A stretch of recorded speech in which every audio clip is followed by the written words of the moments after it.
13, I think.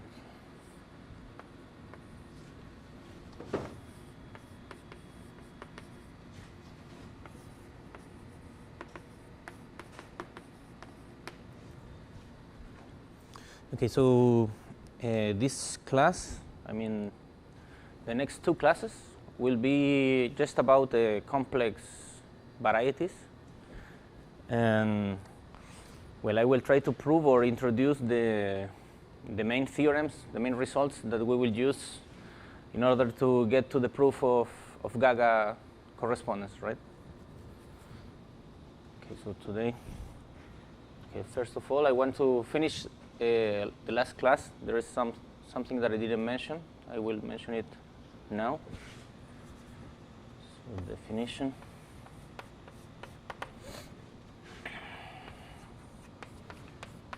Let X be a topological space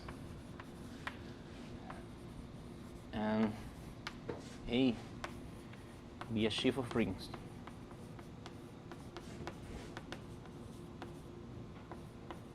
Over X. Okay, so we say that every sheaf F of A modules is fine if A satisfies the following property. So so for every open covering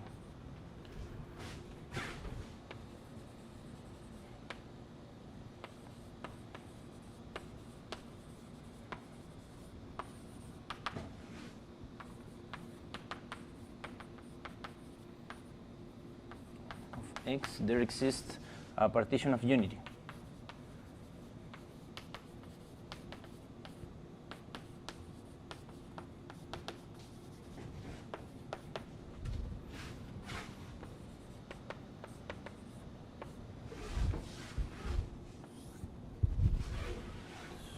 Of unity will be a collection of functions fi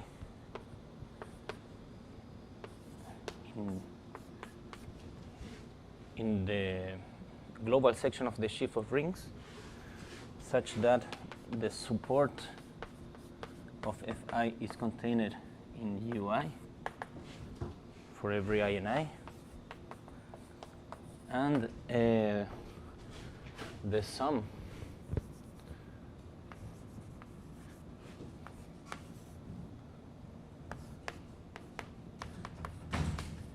is equal to 1, right? And this sum is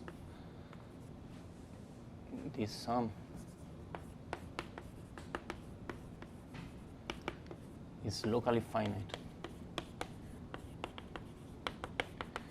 on each UI. Okay. So this is a partition of unity. Whenever you have a sheaf of rings admitting a partition of unity, you say that all the A modules are fine sheaves. Okay. It's a property of the sheaf of rings, but you say that the sheaf of A modules satisfies it. I mean, are fine. Okay. Okay, so proposition, I mean, I don't know, maybe an example. So example, so if X, let X be a complex manifold,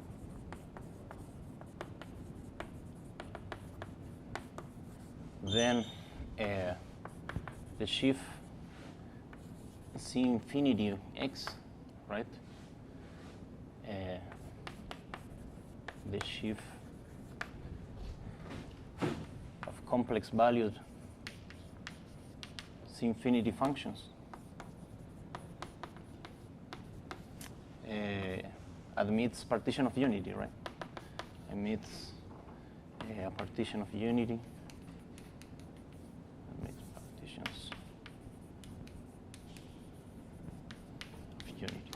This is just, well, because X is a complex manifold, it's paracompact, right?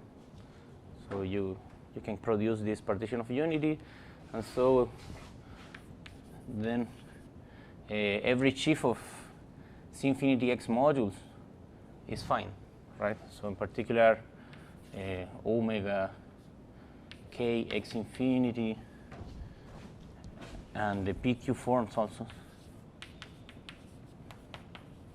are fine sheaves.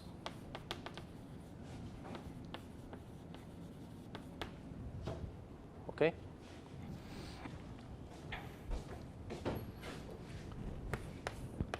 Superposition. If X is paracompact,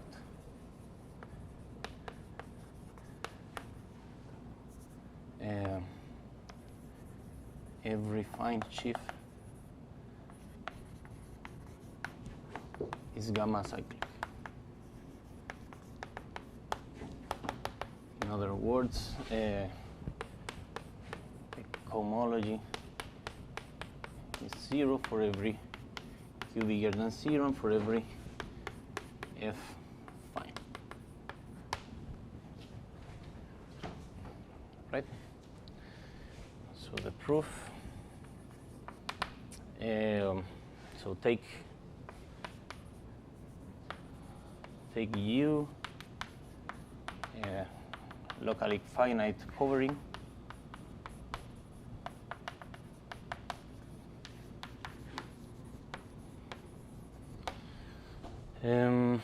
okay, and take and consider Fi a partition of unity.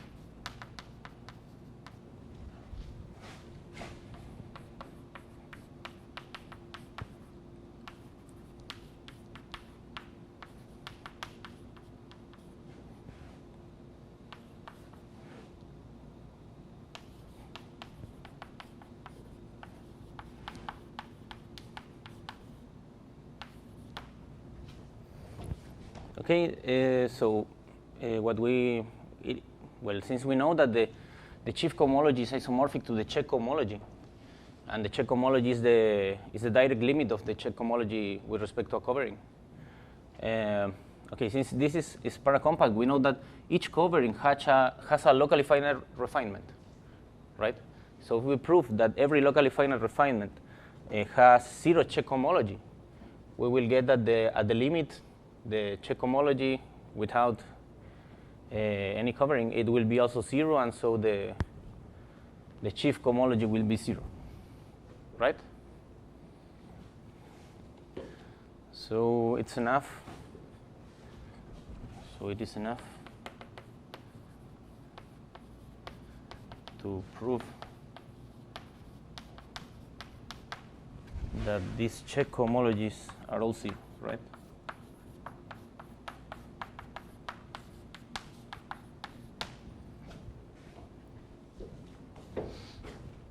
Okay, how do we prove this? So take any sigma here, and we will define tau, so such that the delta of sigma is 0, and define tau in the following way. So tau of I0 up to ik minus 1 is by definition the sum I and I of, I don't know here if I have to put a minus 1, I think, to the I, sigma I0, ik minus 1, restricted to U I0 Q minus 1. I think it's like this, times Fi. It's like this, without the sign. Okay, so you define it like this using the partition of unity. Well, in fact, you will have that the support of this will be contained in here, in UI. Well, okay, so you define it like this.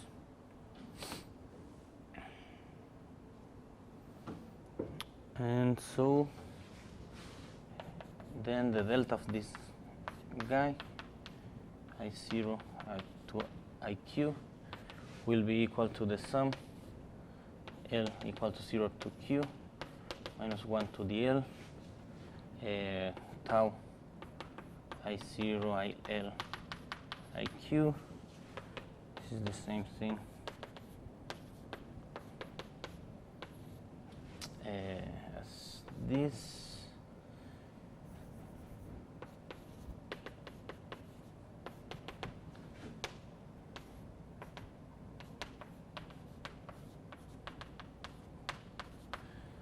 Right, and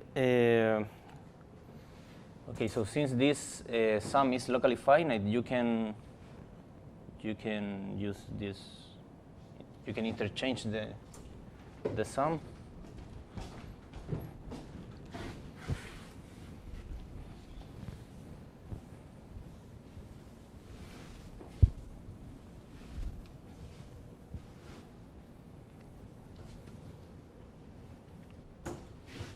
So you get I9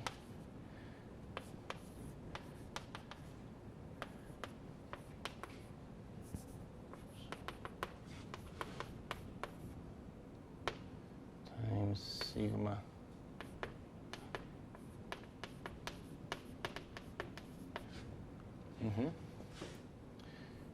and well, and this will be just the delta of this. I mean, it will be just the sum. Since the delta of sigma is 0, this will be the sum of the Fi times sigma I0 to IQ. And this is just sigma. Okay? And so we are done.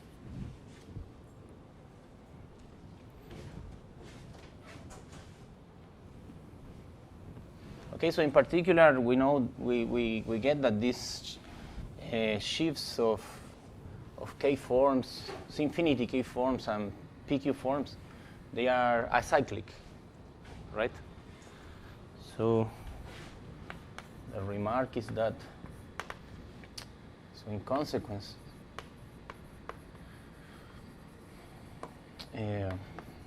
by Poincaré lemma,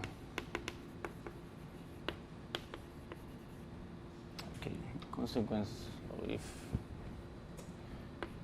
X is any complex manifold,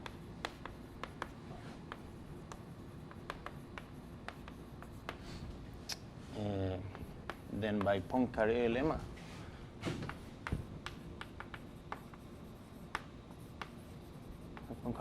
we have that this complex, right?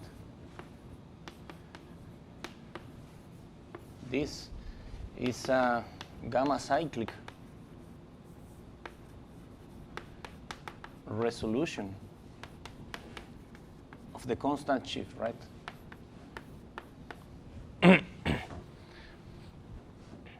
Right, and so we know that the sheaf cohomology of X with coefficients in the constant sheaf C is isomorphic to the cohomology of the global sections of this complex, right? Of this resolution. And this is just the Rham cohomology of X. Right? So we get this result. This is the Rham's theorem. Well, in sheaf cohomology. And also also by Dolbeault. By Dolbeault lemma, we have that. So this P dot x infinity,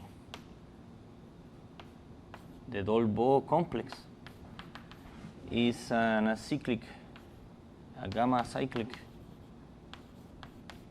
resolution of the sheaf of P holomorphic forms, right? Pxn, right? And so we get that the sheaf cohomology of x, and let's put it like q, of omega p with coefficients in the sheaf of holomorphic p forms. This is isomorphic to the cohomology of the global sections of the Dolbeault resolution. And this is just the Dolbeault cohomology. Right, this is Dolbeault theorem.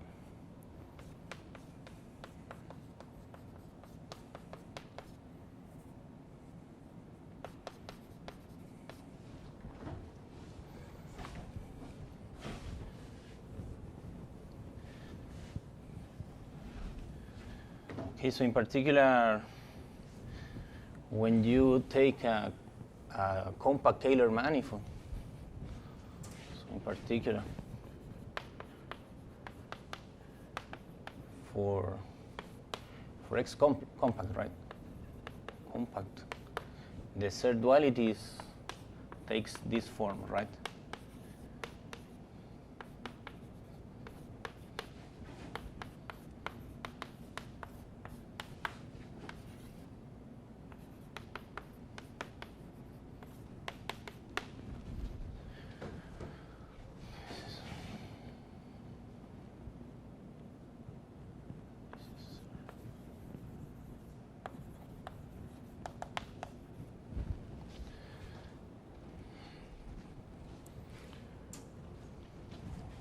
Okay. So in particular, by third duality, we also know that these cohomology sheaves are all finite dimensional, right? In fact, it's not that hard to modify what we did when we proved the third duality, in order to prove that this third duality also will hold when you replace this sheaf by any locally free sheaf, any locally free analytic sheaf, and you will also get that the cohomology groups of X with coefficients in any locally free sheaf are finite dimensional when X is compact. Okay, but this will be the topic of the next class. The next class we will prove that the cohomology sheaves, the cohomology groups of a compact complex manifold with respect to any coherent analytic sheaf are finite dimensional. That is hard. It's a hard theorem due to Cartan and Serre, and we will spend the next class in this. So I won't say any more about this.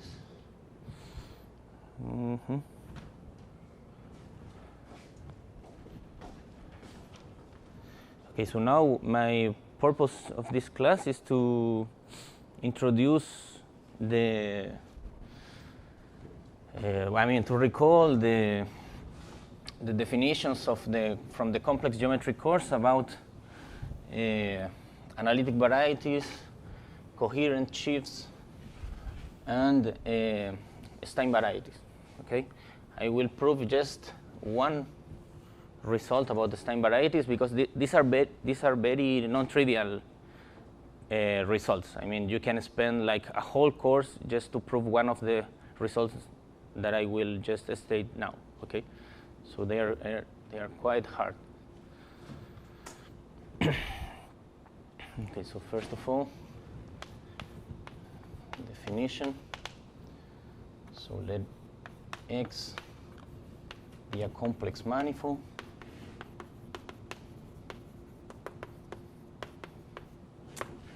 in Y a closed subset.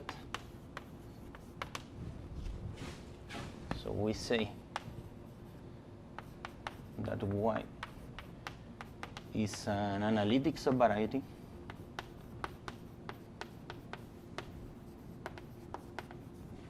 of X if for every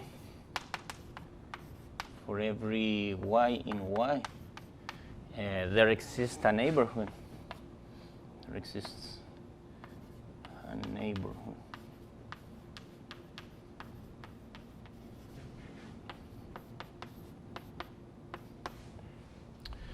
and a family of holomorphic functions, right?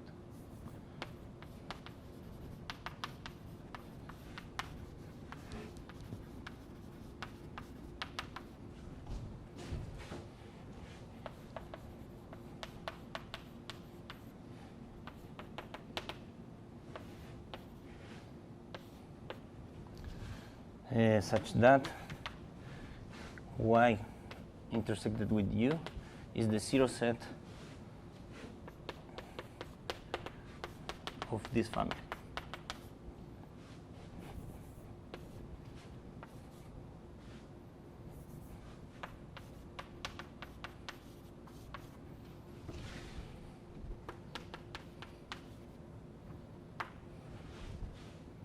Right, so an analytic subvariety is just a subset that is locally the zero set of a family of holomorphic functions. Okay? So whenever we have an analytic subvariety of a complex manifold, so we say that a function, let's say g, from Y to C is holomorphic or analytic if it is locally the restriction of holomorphic functions defined in some neighborhood of the point of Y inside X, right? So if for every Y in Y there exists a neighborhood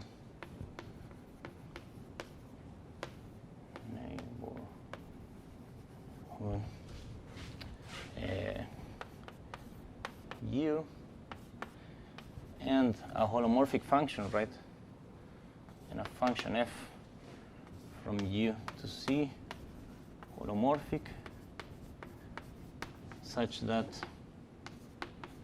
the restriction of f to Y is equal to G restricted to U. Right? So these are they will be functions that locally they can be extended in a small neighborhood to a holomorphic function. Right? So we denote OYN, the sheaf of holomorphic functions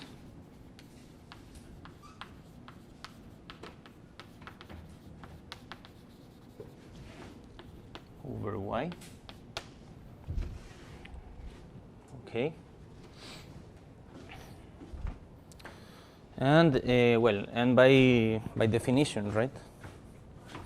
So by definition, by the way we define it, this morphism, right? This is exactly the definition, right?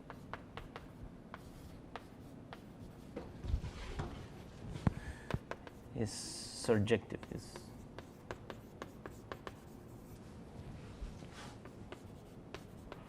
Where this I is the inclusion.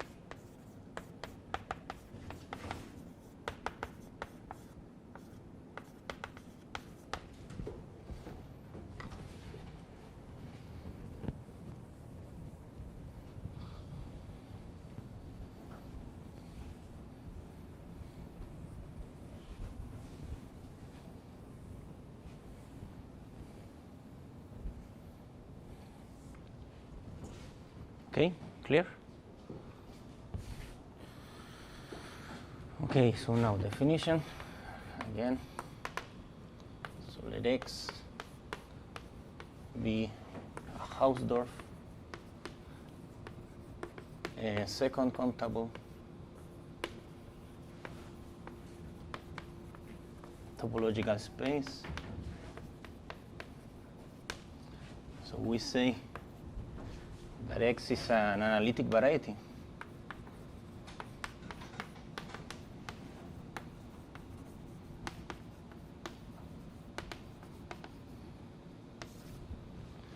If it's locally an analytic subvariety of an open set of Cn, right?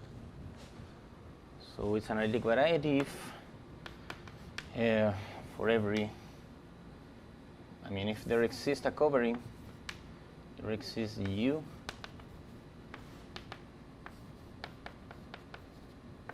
an open covering,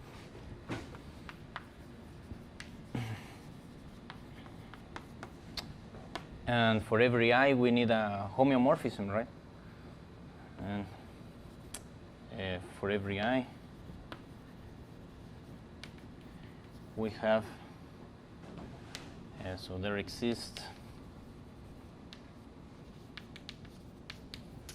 some Bi containing Cn. This N is depending on I. Open. Now let's put it. Yeah, okay. And Wi containing in Bi an analytic subvariety.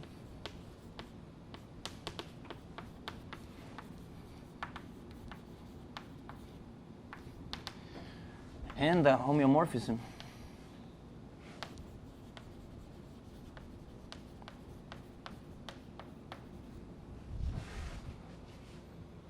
from Ui to Wi. Right, homeomorphisms. Okay, such that the induced induced morphism of ringed space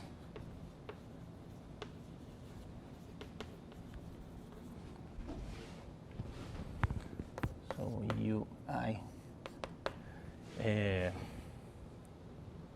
I didn't mention this.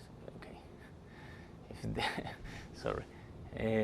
We say that X is an analytic variety if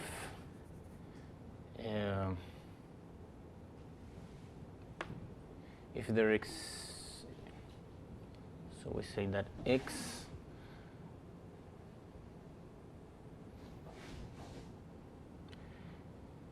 if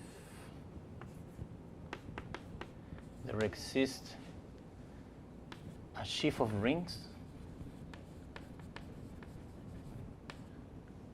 OXN over X and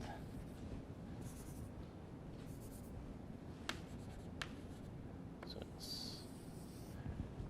there exists a sheaf of rings over X, and there exists a covering such that for every I we have these analytic subvarieties of open sets of some affine space Cn, and we have homeomorphisms such that the induced morphism of ringed space will be from OXN restricted to Ui to Wi OWin. These are isomorphisms.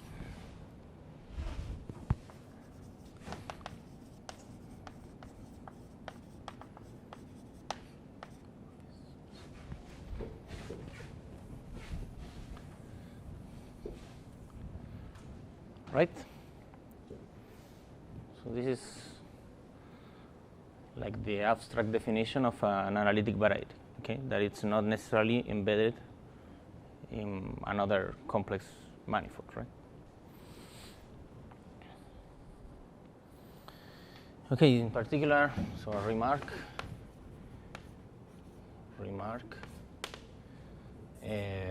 if X is an analytic variety,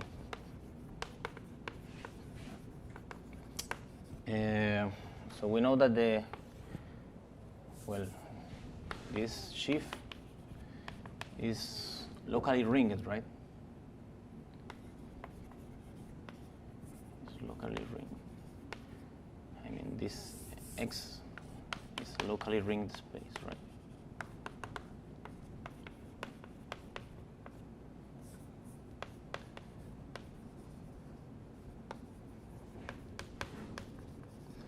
Since we have that OXN, the stalk of this sheaf of rings will be isomorphic to the stalk of some, let's say, B n at point 0, where B, and this will be isomorphic to a quotient of the sheaves of analytic functions of Cn at the point 0 divided by some ideal, right? Where this B contained in Cn, let's say in the germ of variety, right, is a germ of analytic subvariety.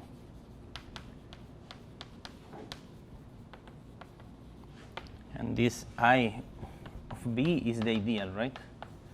The ideal of functions, holomorphic functions, such that restricted to B, they are equivalent to 0.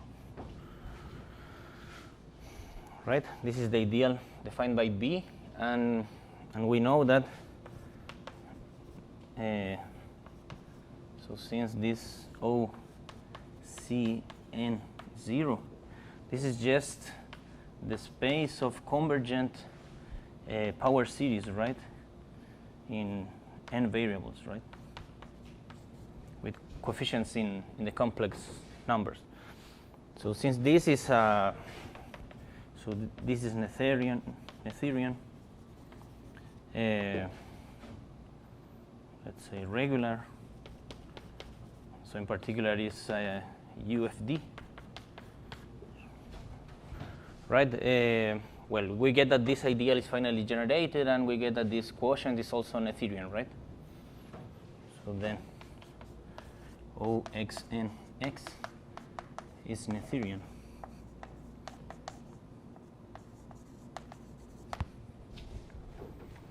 Okay, this is not trivial. I mean, this is something that you should have seen in the course of complex geometry or several complex variables.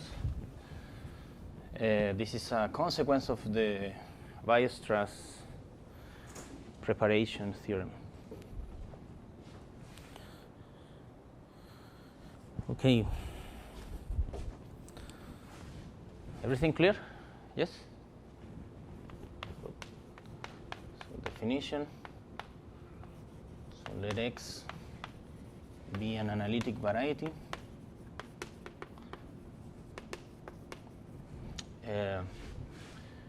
We say that a sheaf F is analytic if it admits an OXN module structure, right?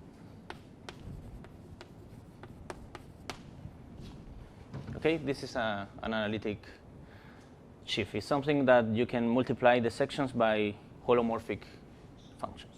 Okay? And we say that an analytic sheaf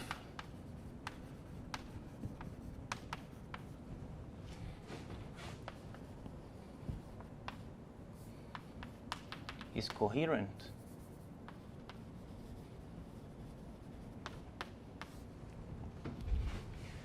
if it is locally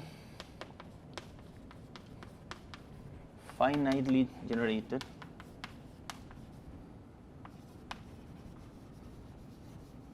in a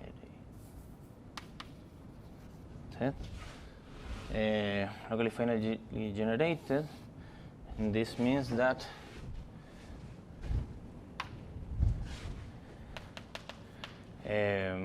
for every x in X, there exists a neighborhood open such that, well, an epimorphism of surjective morphism of sheaves of the form OXN to something M restricted to U, F restricted to U. Okay, this is a morphism of OXN restricted to U modules. Okay, so if it's for any such morphism, its kernel is also locally finitely generated.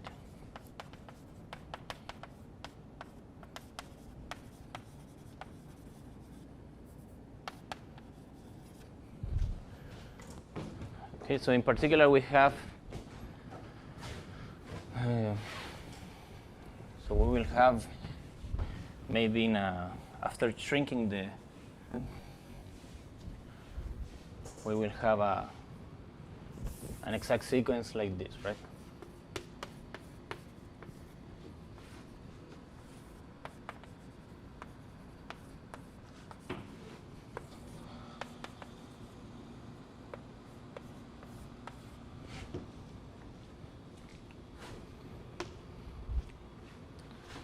Okay, so this is the definition of coherent analytic sheaf. So now I will state a lot of properties of these sheaves that I won't prove because, as I said before, they are not trivial at all. So the first result, theorem. This is Oka's coherence theorem. So if X is an analytic variety, then OXN is coherent.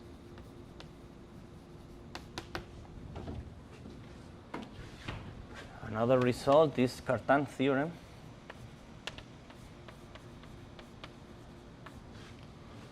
So if Y contained in X is an analytic subvariety of an analytic variety, then the sheaf of ideals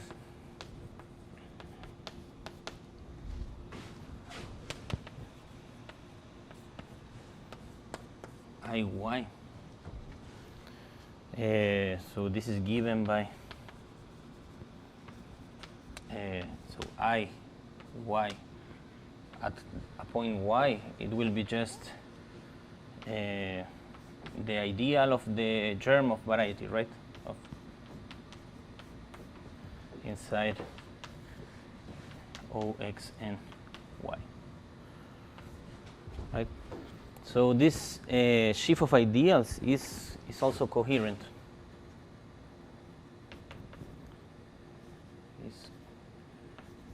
Coherent sheaf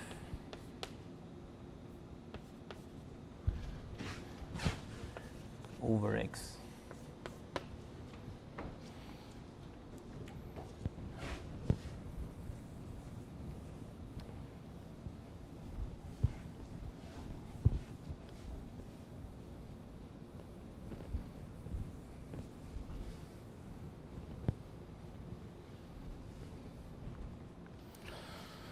Okay, what else?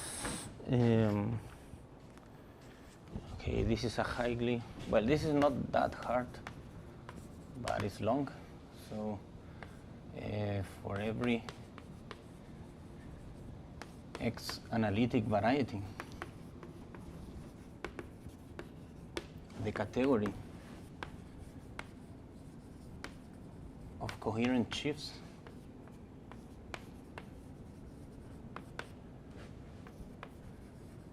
is an abelian category.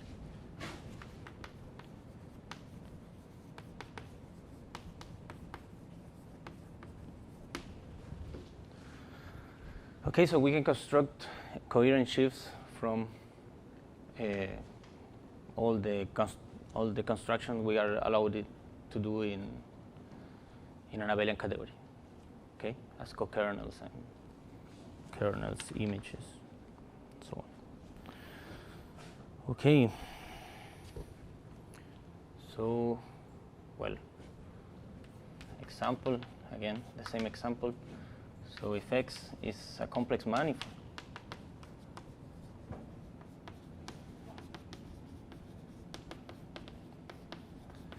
well, the sheaves of P holomorphic forms, these are locally free, right? So they are coherent.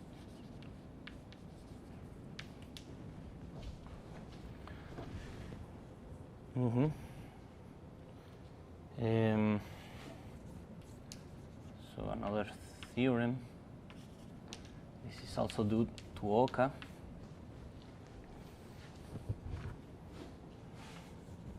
So if F is a coherent sheaf over an analytic variety,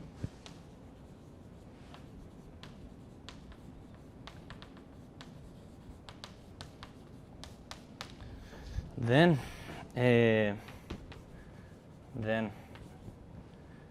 the set of points where F is non-zero is an analytic subvariety.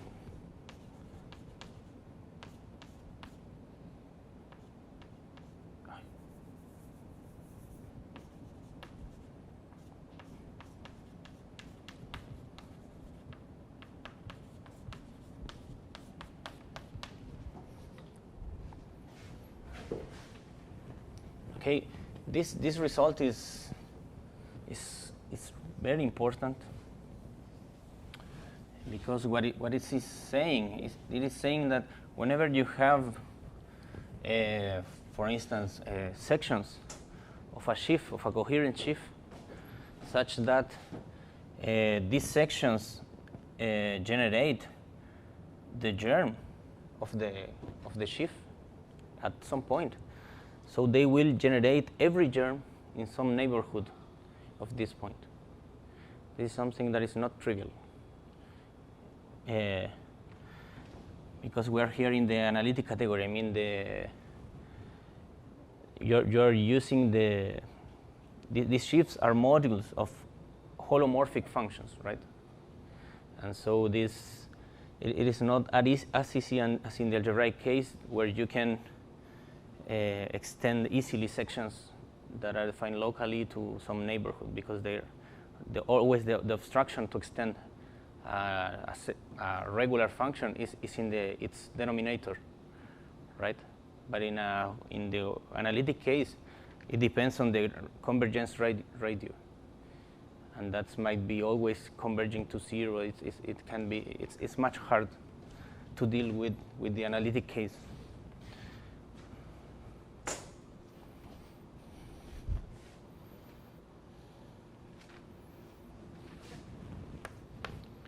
Okay, this is another result this is highly non-trivial.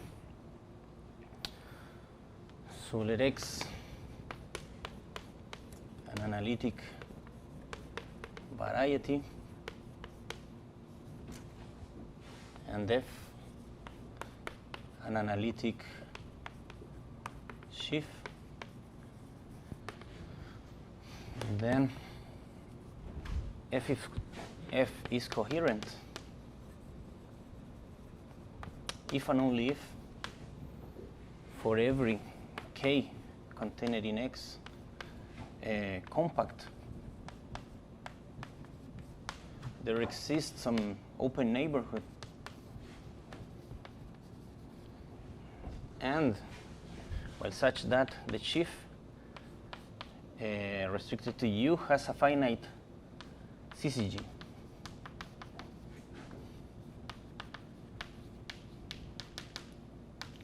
This means that we have a free resolution, a finite free resolution of F. So this is what's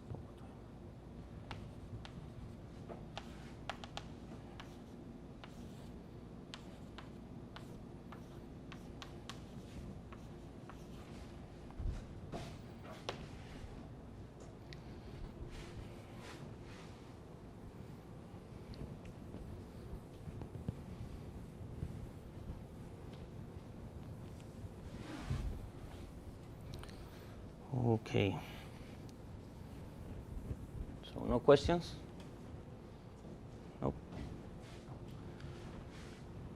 Okay, so well, a very important class of varieties of analytic varieties that we will be interested in are the Stein varieties. Okay, so definition, we say that an analytic variety X is a Stein variety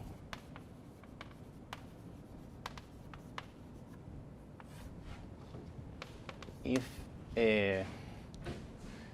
all the coherent sheaves, all its coherent sheaves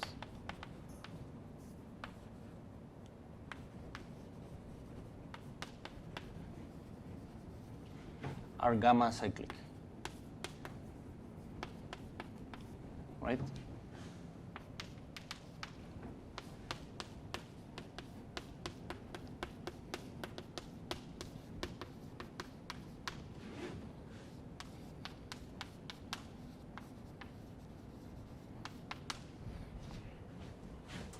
Okay, so this is the cohomological definition of a Stein variety.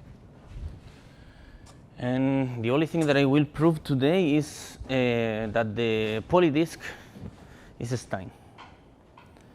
In this definition of a Stein variety, I mean, in the algebraic case, we will see that like the corresponding algebraic variety to a Stein variety are the affine varieties. Okay, the affine varieties are the one that every coherent sheaf is gamma cyclic over it. Okay, so this is kind of a analytic version or the analytic good definition or the corresponding object to a variety that behaves as the affine variety in the algebraic case. Theorem.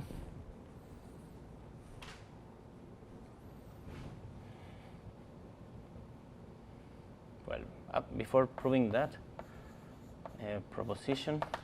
Well, this is easy. An analytic subvariety of a Stein variety is also Stein.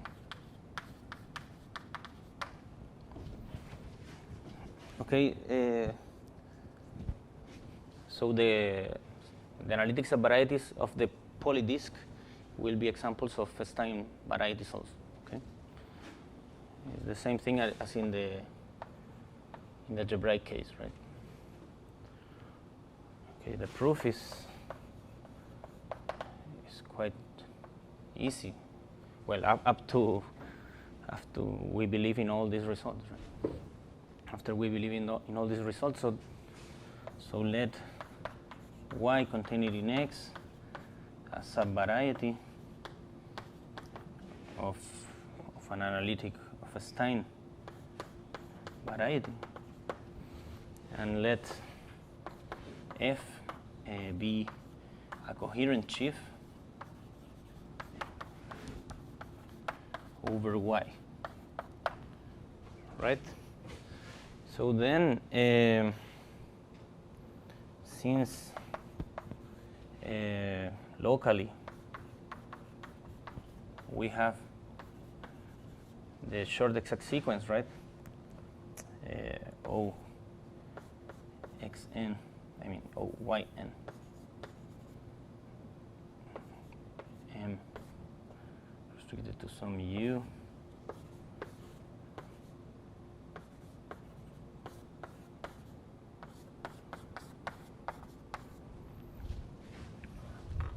Since we have this locally, and the topology of y is induced by the topology of x, right? So then this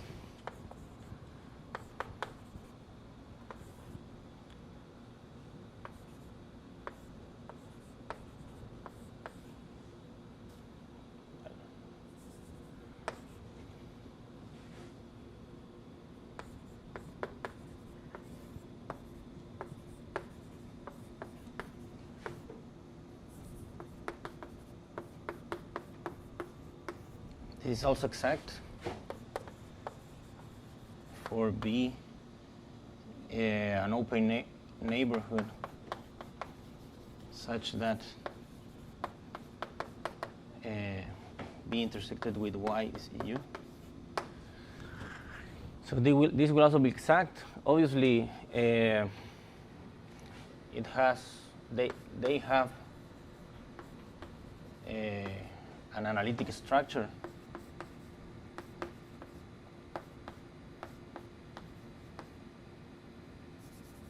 Let's say OXN restricted to B structure, module structure.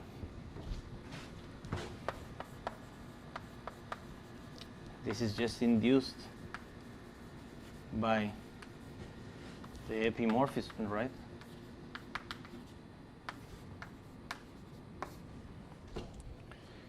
And okay, and the only thing that we have to prove now is that each of these sheaves are now coherent over X, right?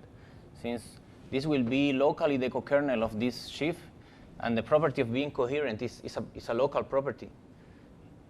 It's enough to prove that these sheaves are coherent. And since they are cokernels of these maps, it's enough to prove that this map is a map between coherent sheaves, right? So also these sheaves, they are direct sums of only one sheaf, right? So it's enough to check it enough to see that this sheaf is coherent, right?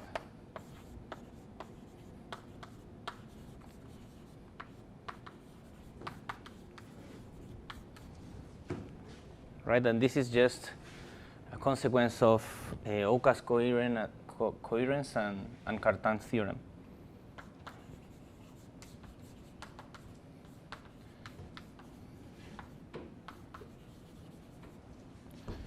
This is because we have this short exact sequence, right?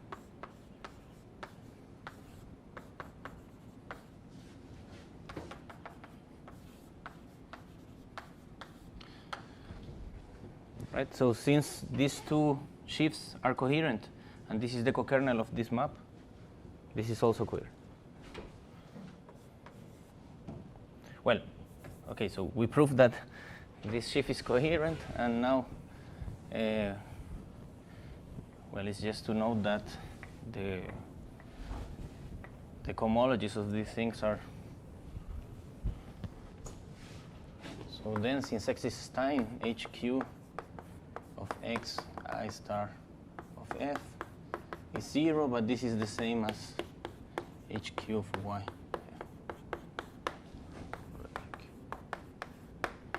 Okay. Clear? Okay, so the theorem of today's class is so let delta equal to delta 0 R contained in Cn where R is R1 up to Rn.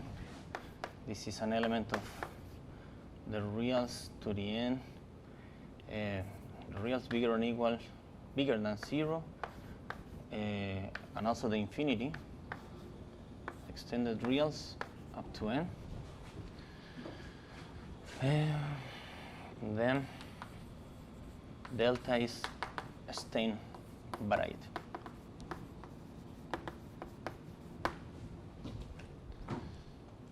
Okay. So what's the proof?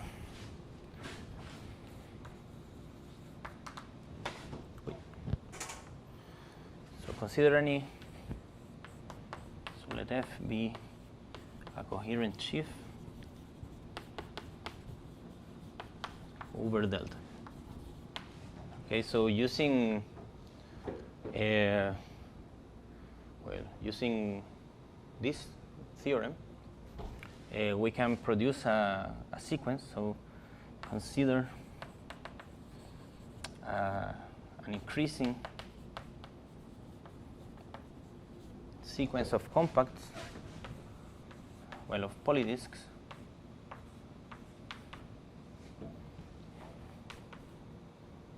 of pre-compact polydiscs.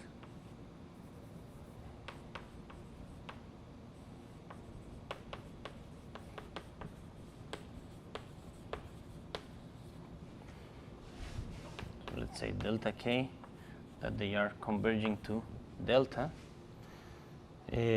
so such that these delta k's are compact, and such that we have, for every delta k bar, we have this finite CCG. Right, so we have F restricted to delta k,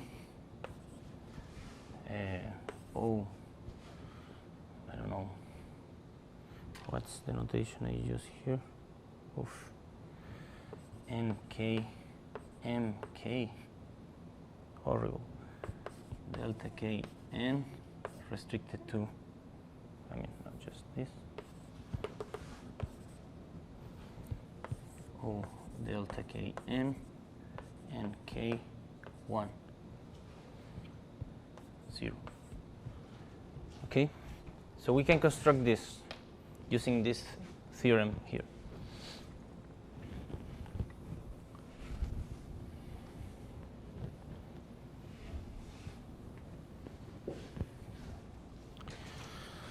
Okay, so consider this exact sequence. So dividing it into short exact sequences.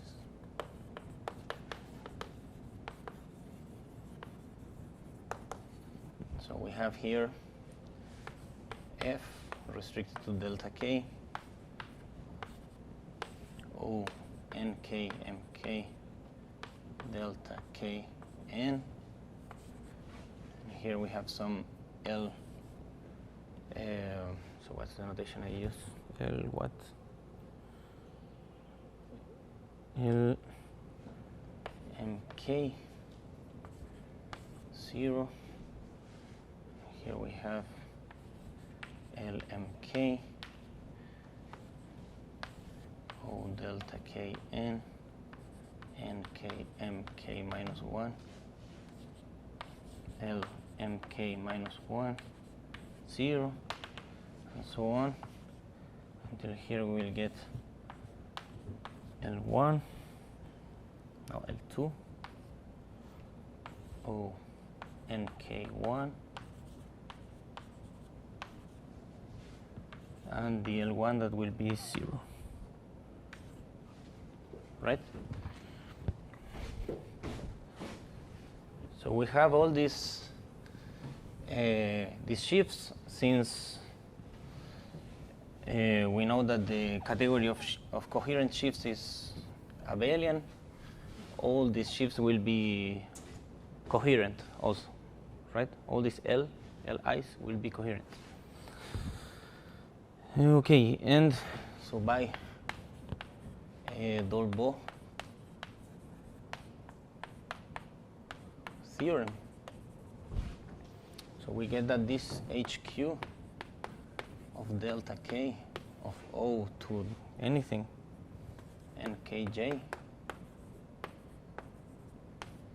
these are isomorphic to H0Q delta bar of delta K to the nkj, and these are all 0 for every Q bigger than 0. This is Dolbeault lemma, right?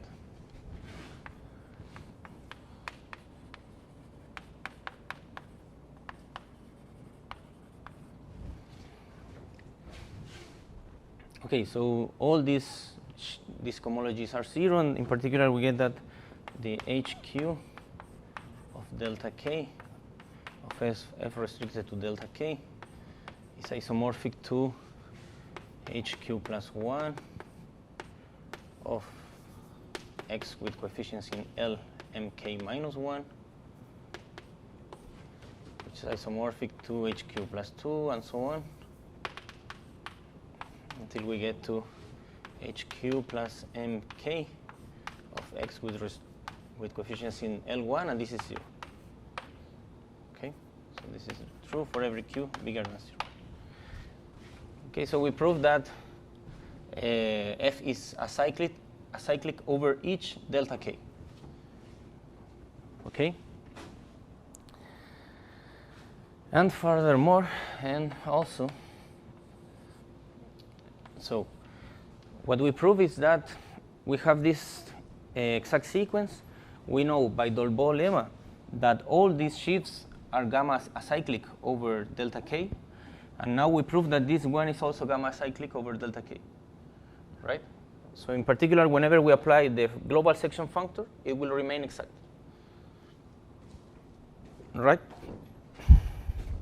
And so we have an exact sequence in global sections, right? So we have here 0, gamma of O nk1 xn, I mean delta kn,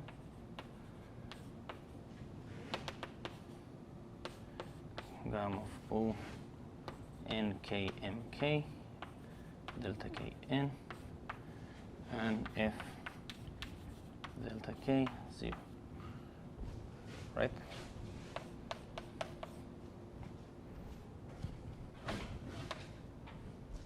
Right? You can also obtain this sequence just by noting that since all these guys, well, you can use like the same argument to prove that all these guys have H1 equal to 0, right? And so whenever you take the global sections here, it will remain exact at in every short exact sequence.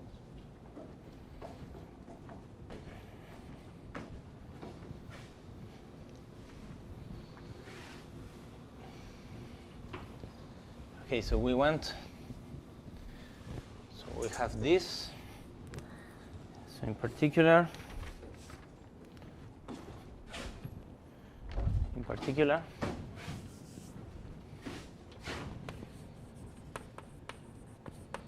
this covering U given by the delta case with K in N, it's a good covering.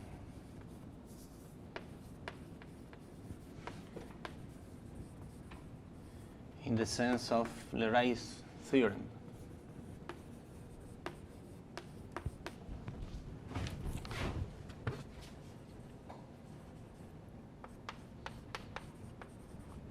Right, and so we know that the case homology of delta is isomorphic to the Q's cohomology group of the check Q cohomology group of F with respect to the covering U. Okay, so using this covering and using check cohomology, we will prove that all these cohomology groups are 0.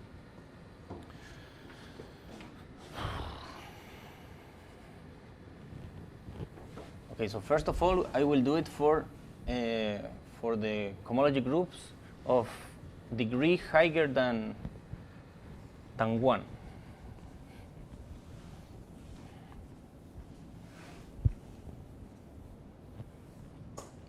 Okay, so we want to show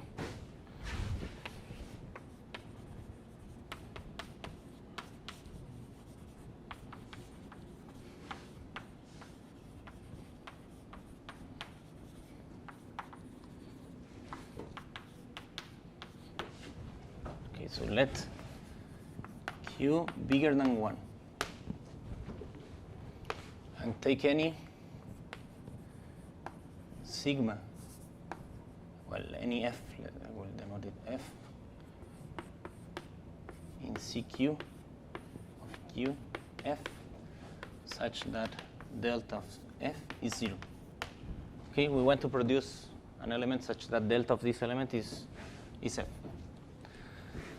Okay, so for every j in N, we will define the covering.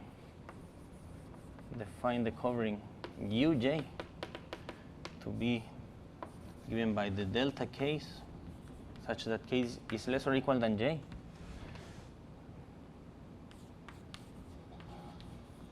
So it is a covering of delta j, right? And consider the following restriction map. So from CQ of UF to CQ of UJ, F restricted to delta j. You have the following map that is just takes any Q check cochain and forgets parts of its elements, right?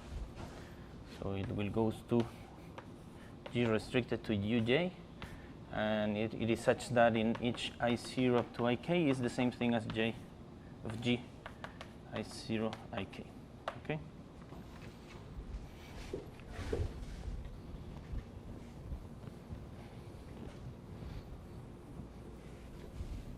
So in such a way, what we want to do is to produce for every delta j, we will produce a q minus 1 cochain such that the delta of this thing will be equal to the restriction of f to this delta j, and we want to do it in such a way that we can extend them. I mean, we can paste them, or they will agree in the restrictions in such a way that they form a big q minus 1 cochain of f with respect to the whole covering U.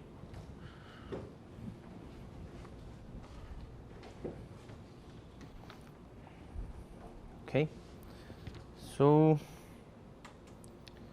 okay, so since the Q cohomology group of Uj of f restricted to delta j is isomorphic, again by Leray's theorem, to the Q cohomology of delta j f restricted to delta j, and we already proved that all these things are 0, right? It follows that, so there exists some, I will name it Gj inside CQ minus 1 of Uj f restricted to delta j, such that the delta of Gj is equal to f restricted to Uj, right? I mean, since this is true, since delta of f is equal to 0, we will also have that delta of f restricted to Uj is 0.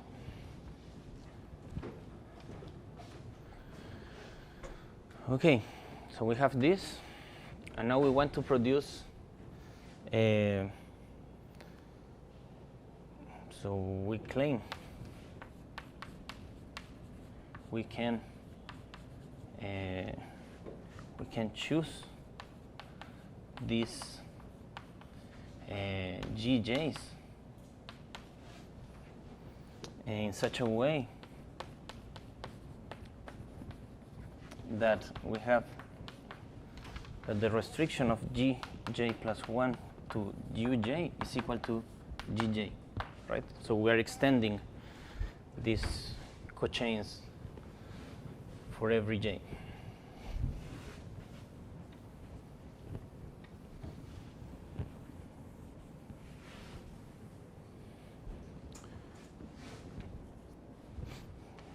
Okay, is it clear?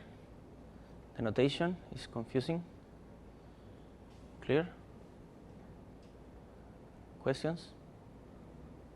No? Okay. Okay, so we claim that we can do this. In fact, so suppose we have already constructed G0 up to Gj. Okay, so I want to construct Gj plus 1. So take any Gj plus 1 tiled, Cq minus 1 of Uj plus 1 f restricted to delta j plus 1, such that this delta of G tile j plus 1 is equal to f restricted to Uj plus 1. We already know that it exists. We take any of these things, and now we have that the delta of G tile j plus 1 restricted to Uj minus Gj is obviously f restricted to Uj minus f restricted to Uj, and this is 0, right? And so again, since Q is bigger than 1, we know that these check homology groups, the Q minus 1 check homology groups of Uj with coefficients in f restricted to delta j is isomorphic by Leray's theorem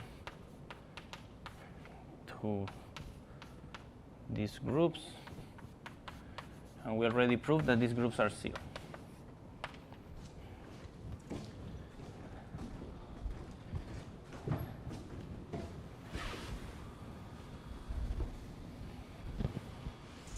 Okay, so from that we get that there exists some Hj that is a Q minus 2 check cochain Uj,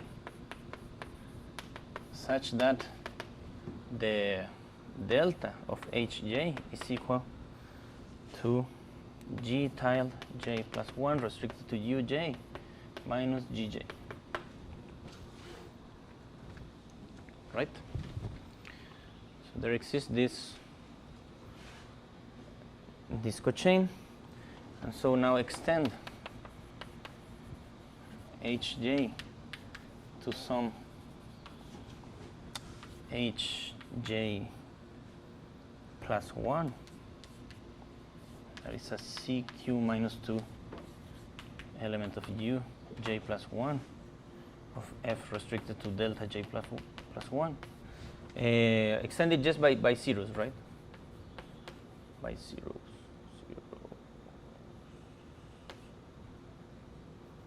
Okay. So this means that Hj plus 1 in an element of this covering, it's by definition the same Hj if this I0 up to ik minus 2 are less or equal than j, and 0 otherwise, right?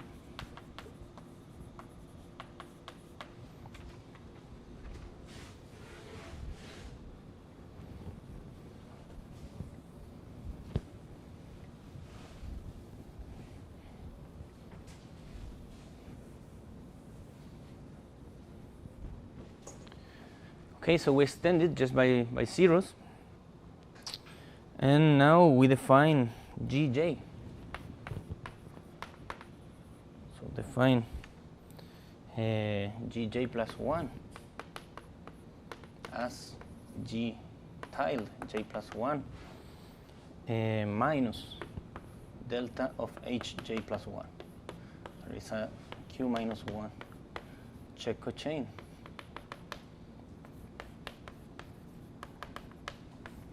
Okay, if you define it like this, you will have that. So the delta of G J plus 1 will be equal to the delta of G tilde J plus 1, that is just F restricted to Uj plus 1 as we wanted. And also we will have that Gj plus 1 restricted to Uj is equal to G tilde J plus 1 restricted to Uj minus delta of Aj plus 1 restricted to Uj, that is Hj, right? And this is exactly Gj, as we wanted also. Okay, so I proved that I can choose this Gj plus 1 satisfying this relation, and also it is compatible with the Gj's that we already constructed before, right? And so then, therefore, consider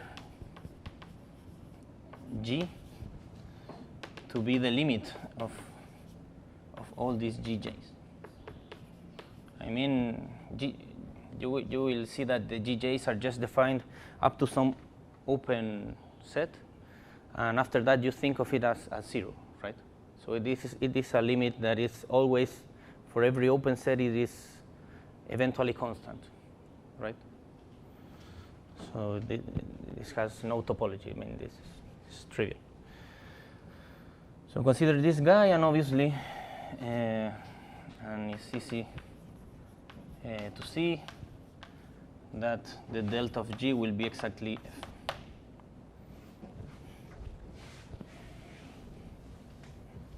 Right? I mean, whenever you check this equality, you will check it for some intersection of open sets, and whenever you do that, you will restrict to the finite case. I mean, to some Gj and to some restriction of F. So the equality will be true. Okay, so the last thing that we have to prove now is the case Q equal to 1. Right? I already proved it for Q bigger than 1. So for Q equal to 1, so we cannot use the same argument to prove that we can choose these Gj's in such a way that each Gj plus 1 is extending the previous Gj. But the only thing that we really need is to show that this limit exists, right? It's not necessary that the way that it converges, it's in each open set it is locally eventually constant.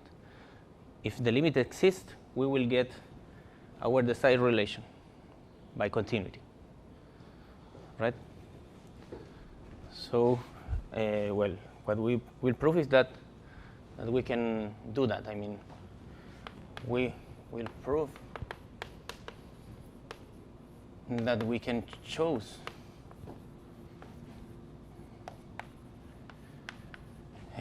the Gj's such that the delta of Gj is equal.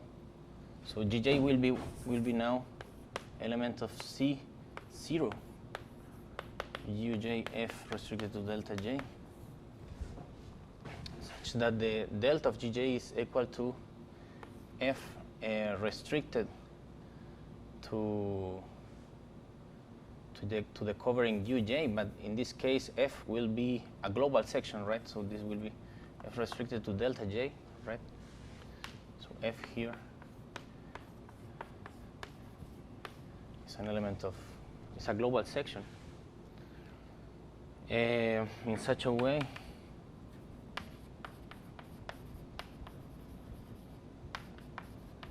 that G defined as the limit of the Gj's exists.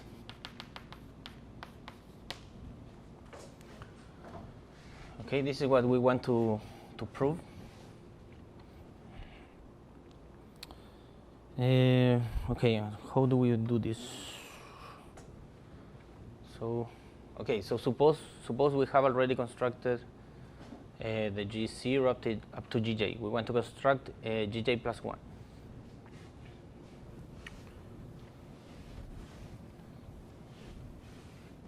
So again, take any Gj plus 1 tilde such that it satisfies this relation. Okay, so in particular, we will get that the delta of G tilde j plus 1 restricted to Uj minus Gj is equal to 0, right? So it is a global section, right? So this implies that, so by a star, I mean, I don't know if you remember, but I produced this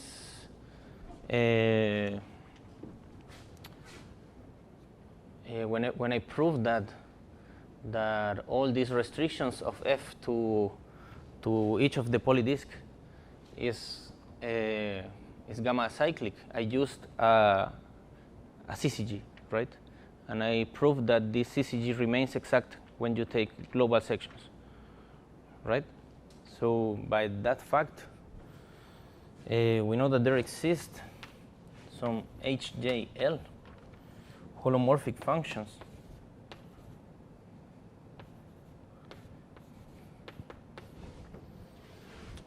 such that, so this G tilde j plus 1 restricted to Uj minus Gj is equal to a sum of these global sections HJL times, I mean, of these holomorphic functions times global sections, right?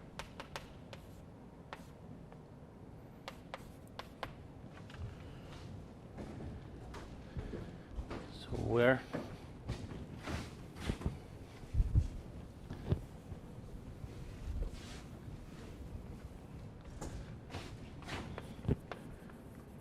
this Sj plus 1L are elements of f of delta j plus 1, right? Are generators, right? So are images of the canonical basis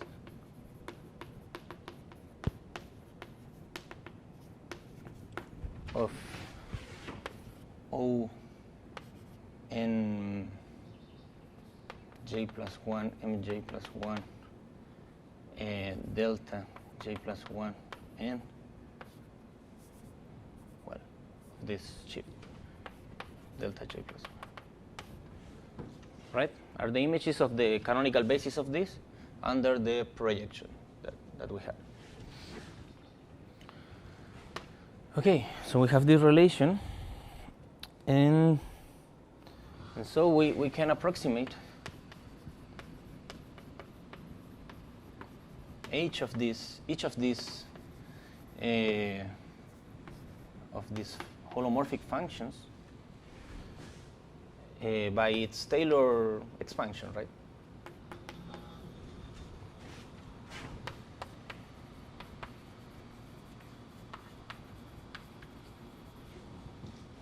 Since they are holomorphic, right? So we can approximate by its Taylor expansion, and we will approximate it as well as we wanted on this delta j minus 1 bar on this compact set, right? So there exist polynomials pjl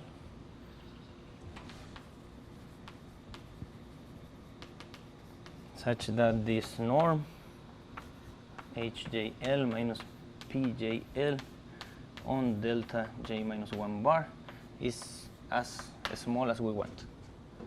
Okay?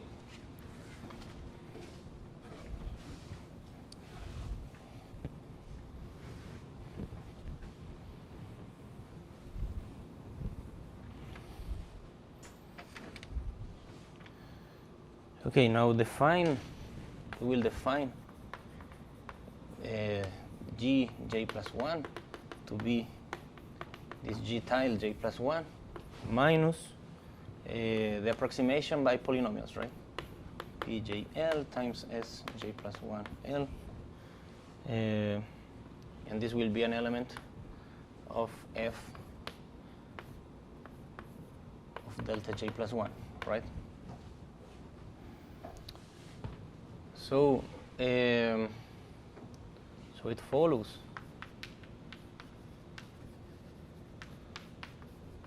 that the delta of gj plus 1 is equal to the delta of g tile j plus 1. I mean, these are global sections, so obviously the delta of this thing is 0. This is f restricted to uj plus 1, and the difference of these two things, we want it to be small, right? So it will be just the sum over L, hjl minus pjl sj plus 1 L restricted to delta j. Okay, so how we will measure that this is small, in some sense that it converges to something, right? To something holomorphic. Okay, so in order to do that, the problem is that these sections, they are varying with j, right? So whenever we see to this equality, it's not enough to have this small, I mean in principle, because this section is varying also, right? We're not relating this difference whenever we pass from some j to this next j, right? But for every lambda less or equal than j, we know that we can restrict these sections sj plus 1l to delta lambda. And we know that it will be generated by the sections of the level lambda plus 1, right? Delta lambda plus 1. So it will be a sum, some k, h lambda j, k l, lk, s lambda plus 1, k, right? Where this s lambda plus 1 k, they are sections of delta lambda plus 1, and these holomorphic functions, they are defined over delta plus lambda plus 1, right?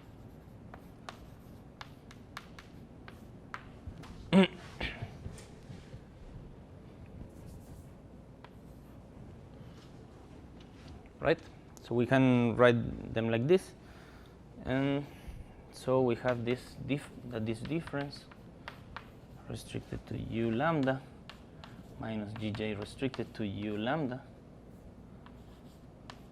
is equal to the sum L and K, Hj L, Pj L, H lambda J L K, S lambda plus 1 K restricted to delta lambda. Right? And now, well, we have already fixed this lambda. I mean, the J might get bigger, very big, but we are fixing the lambda here, right?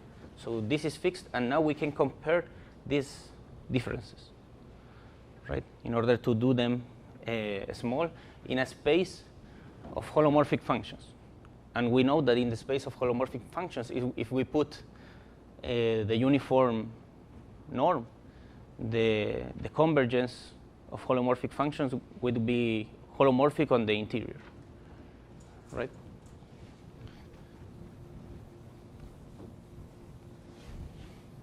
Or if we put the topology of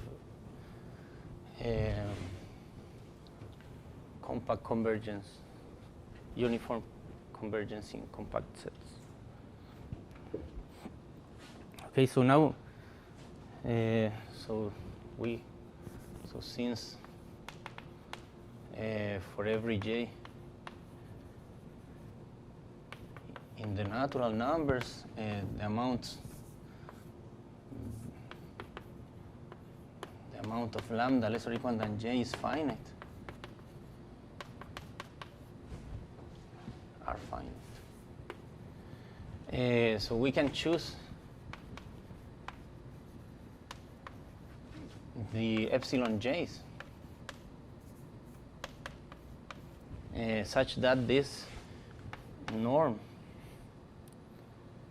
of this difference L HJL minus PJL times H lambda JLK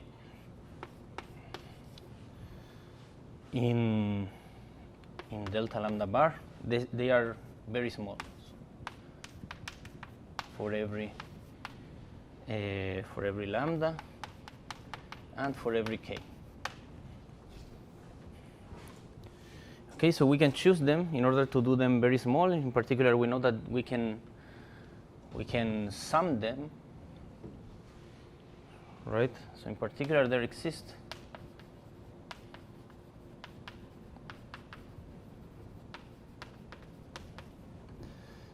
for every lambda, there exists a sigma lambda k that is defined to be the sum of j bigger or equal than lambda of the sum over L. This L depends on j of these differences.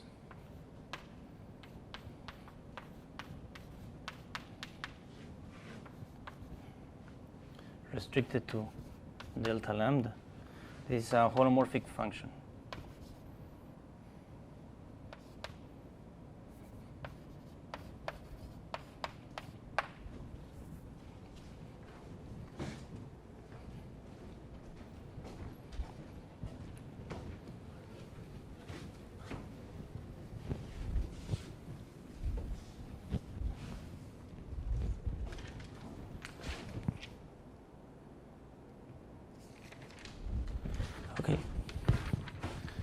Okay, so we can produce these functions, and now we just define G. So define G at every open set, G lambda, right? So G lambda will be an element of F of delta lambda, right? Now I'm thinking of G as a zero check cochain, right?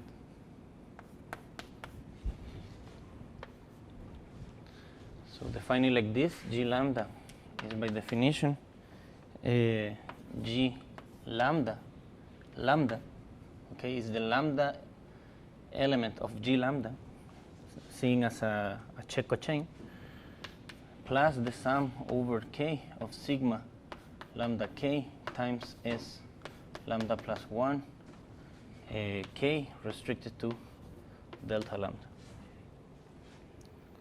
Okay, and this will be an element of F of delta lambda. Okay, so if we define it like this, what we have to check now is that the delta of this G will be exactly F, right? And let's check this, and then we finish.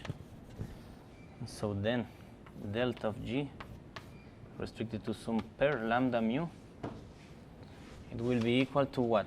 It will be equal to G of mu, G mu, restricted to delta lambda, the intersection of delta lambda and delta mu, minus G lambda, restricted to the same thing, but this is the domain of G lambda, right? So this will be equal to this.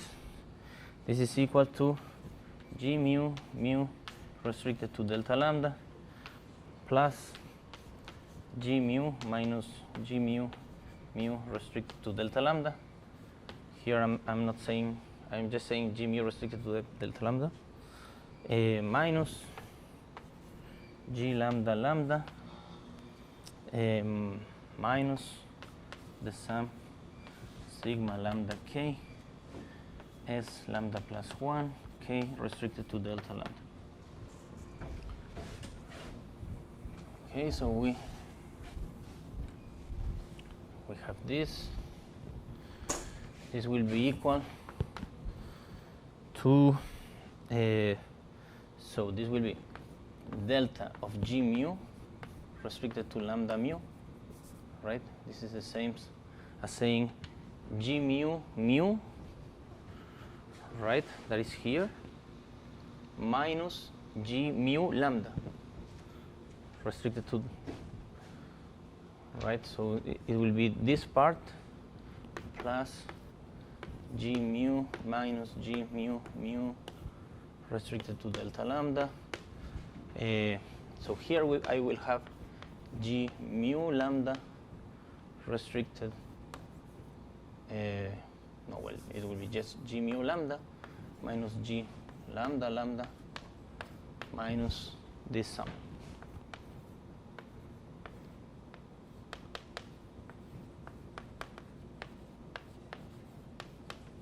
Okay. Okay, so this will be equal. This is f restricted to u mu, right? So whenever I evaluate it in this pair, I will get f, right? F lambda mu. Okay, now this difference I can compute it by the definition. So it will be a sum over some r sigma mu r times s to the mu plus 1 r restricted to delta lambda plus this other difference, all this difference. Okay, all this difference I can if I write down this series explicitly, I will get that this is exactly the sum over k, the sum over j greater or equal than mu, the sum over L depending on j of h j k minus p j k, I mean L, h lambda j L k s to the lambda plus 1 k restricted to delta lambda. Okay. Sorry, this is with less. So we have that this is f lambda mu. Again, I will expand now this sum. So this will be the sum over r, the sum j greater or equal than mu, the sum L depending on j, h j r minus p j, L L h mu j L r s to the j plus 1, not to the mu plus 1 r restricted to delta L minus, and here I will interchange the sums. So since this is finite, j greater or equal than mu of this other sum, and this other sum will be just the difference of j plus 1 mu, I mean lambda, minus j lambda. Okay, and this, whenever I interchange this other sum, I will get j greater or equal than mu of, here I will get j plus 1 mu minus j mu restricted to delta lambda, and here I will get the other part, j plus 1 lambda minus j lambda, right? All this sum. And this is 0.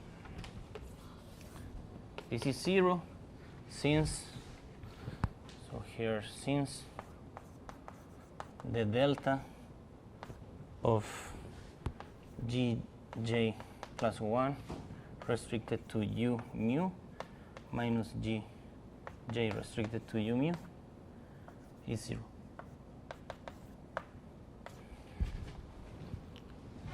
Okay, this is the delta in the open set delta lambda mu, right? And so this is just F.